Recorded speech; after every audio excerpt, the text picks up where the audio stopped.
So somebody was asking me the other day what I think about the situation in Pennsylvania of eminent domain across a lot of farmlands in Central County, which is kind of a home to some of the old Amish farms. It's not the biggest Amish farm community. Lancaster County is probably the largest in Pennsylvania, and as we all know, the Amish communities come under attack with the lawsuits against Amos Miller. But this is a little bit of a different case, and it's one that kind of hits home to me because I think that we're going to face it at some point, even on our own farm.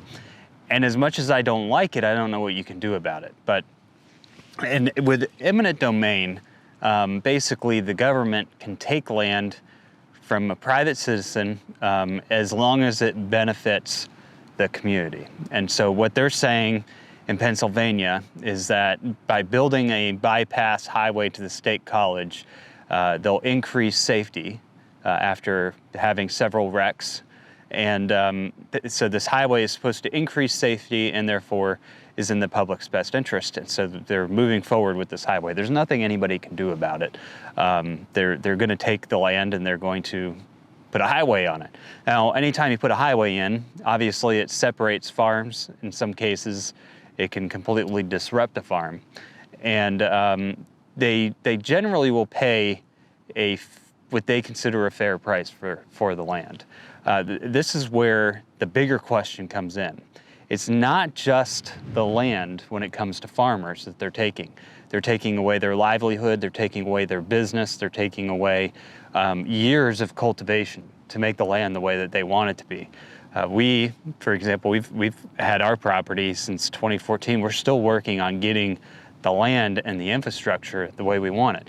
And you don't really get a return on your investment on that part of your property. I mean, when we have appraisals come out, or appraisers, during COVID when things were at 0%, you bet we refinanced. But they don't care about what kind of fencing you have in place, what kind of water system you have in place. They don't care about any of that because it doesn't really add much value to the bank if they were to take your property and to sell it. So there's not, and because of that, when they take land in eminent domain, they're not valuing any of that stuff, any of the infrastructure, any of the grievances of family farms that have had the farms in their family for generations. These are all things that I feel like should be considered in the process of eminent domain. So this is a big question. I know that in the state of Pennsylvania, there have been some politicians who have put forth a bill to further compensate farmers for taking their land through eminent domain. And it's something that I think everybody needs to start thinking about, especially if you live in the Southeast. I don't know if you guys have noticed, but over the past several years, you've seen catastrophes in the West, and catastrophes as far as wildfires, other things that would essentially cause people to not be able to farm anymore, droughts, they're taking away water rights. It's almost as if, if you live in the West, if you're trying to farm or ranch in the West, life has been fairly difficult. You've been thrown a lot of things. Well, in the East, what we've seen is massive development. And, it doesn't take much to create a shift. It's funny because I feel like the Southeast has some of the most arable land in our country, but we've just overdeveloped it. And now you're seeing big corporations continue to come in and more housing developments. I mean, Disney World is building a neighborhood just 25 minutes from us.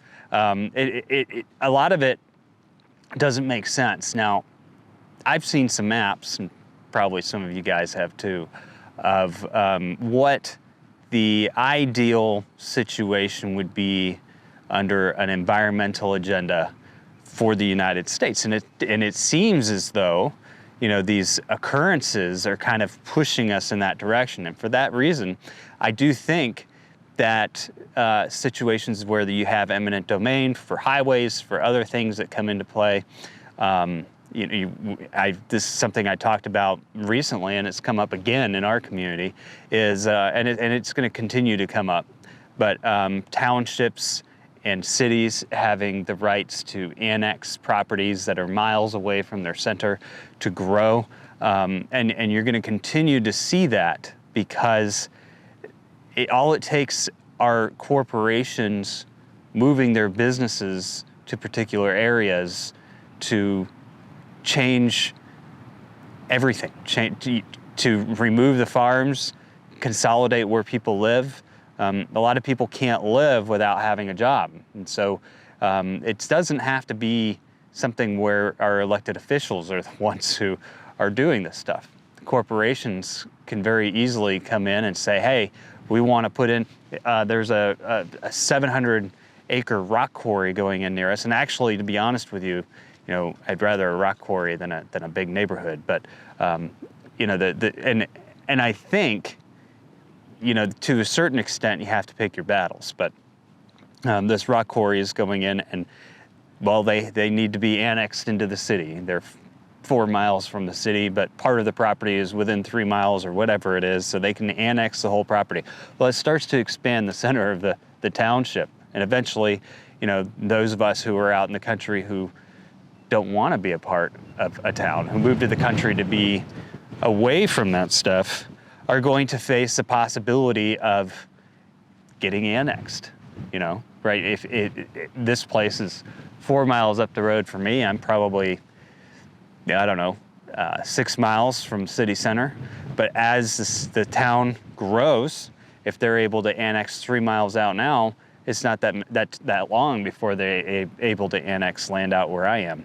But they are also, with this situation, they're having to put in a turning lane for the trucks to turn in and out of. I mean, it makes sense. But then all of a sudden, the DOT has to expand, the roadway. And when it expands the roadway, it's also expanding its right-of-way.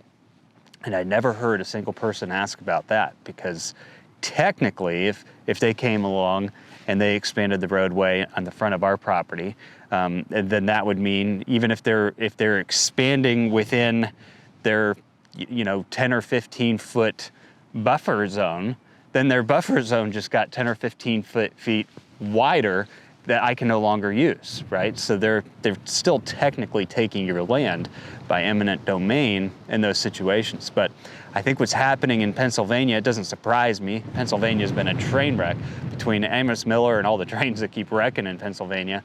And now, this highway, these are farming communities that have always been traditionally farming communities. Once they put that highway in, suddenly you're going to start seeing development pop up along it, and you're going to start seeing more and more land being taken away from the farmers. And while you can't stop it, and in some cases, proper development within your area could be good, it could increase the value of your land, allow you access to more working capital to grow and expand your farm, but it can also be a very negative thing, have a negative impact on people. And I think that while you can't fight it, one of the things that you can do is support some of this legislature that's out there, these proposed bills that say, hey, look, you know what? We need to compensate the farmer for their loss of business. We need to compensate the farmer for their loss of infrastructure. We need to compensate the farmer for years of cultivation that they've put into their land to improve their soil. And we need to take that stuff into account and make sure that we're compensating them properly for the land that we're taking, because taking land at face value from a farmer certainly is not what they, it's not a value that is fair, in my opinion. So it was an interesting question that somebody had, and I wanted to address it because I see it happening. I see it happening especially in some of these areas where population growth is being directed. And there's not a whole lot that we can do to stop it, and I think that when you do have situations come up, you got to pick your battles on which ones you're going to fight, especially, if they're going to put dumps out in the country where they're going to expand. They're going to put rock quarries out in the country where they're going to expand because they need the quarries to help build the roadways and everything else. They're going to bring these things, and then eventually you're going to have neighborhood expansion. You're going to start having infrastructure expansion in some areas where they've brought in, you know, sewer and water. They've required people to fill in their wells and crush their septics to help pay for the system. The world is a changing place, and I think one of the battles that people should focus on, one of the areas where people could potentially slow the process of eminent domain, is by making it more expensive by simply asking for a fair value. And a lot of people don't know this, but when somebody comes in to take your land through eminent domain, you have the right to argue the value in court. You even have the right to argue the eminent domain in court, but all they have to prove is that it's for the public good. And in this case, in Pennsylvania, it's over safety, you know. So make sure that you don't let yourself get short-sighted, especially when you've put a lot of work and effort into your property to make it a farm. And I do think, especially farms that have been operating in families for generations, there should be a grievance for splitting those farms up. You know, it's funny, this is just a little side story. When they put a highway in, it's probably about 6 or 7 miles from us, they expanded a, you know, country road into a 6-lane highway, right? And there was a farmer who had a farm out there, and they put it right through the center of his land. Not good, I know. Because, you know, a lot of times the old ways of going went through the small towns. They put in these big highways, and everybody skips around the town. The town dies, makes it very affordable for developers to buy up. But, you know, this farmer got his land just split right in half. And he was having to move tractors and equipment to either side of the highway to operate his land. And I don't know how much of this is true and how much of it's just a funny story, and I don't recommend doing this at home. Well, I mean, you make your own choices on what you do. But this guy had a manure spreader, and he was trying to move it across the highway while they were building it. And he gets stopped by a state trooper because he was improperly moving equipment across the highway. And, you know, after he kind of explained who he was, where his land was, this was all new, he had to figure out, you know, how he was going to adjust. I mean, it can be expensive, especially when they put it right through your land, to try and figure out how you're going to manage it on both sides. You're going to have to move more equipment. These are big costs that are never taken into consideration by eminent domain. They should be, though. And anyway, eventually he gets a warning, and as he drives off, the spreader accidentally turned on. Now, it is a funny story, but I don't suggest doing that. And I know that our police officers are out just doing their job, but I can see somebody being upset when their land's being cut in half by eminent domain and they can't do anything about it. And I can see it being a challenge that we continue to face in our community here in North Carolina. And I think, you know, just all these communities, Pennsylvania, North Carolina, South Carolina, Georgia, these are areas where you're just seeing corporations come in day after day. It's not necessarily even the best environment for them. I think it's being done for other reasons. Things are always going to change. I mean, there's nothing we can do about that. One of the best things we can do is start pushing for a fair compensation in the event of eminent domain for active working farms, because it takes a lot for them to be able to pack up, move, or learn to operate under the new conditions. Anyway, that's my 2 cents on that subject. Talk to you guys later.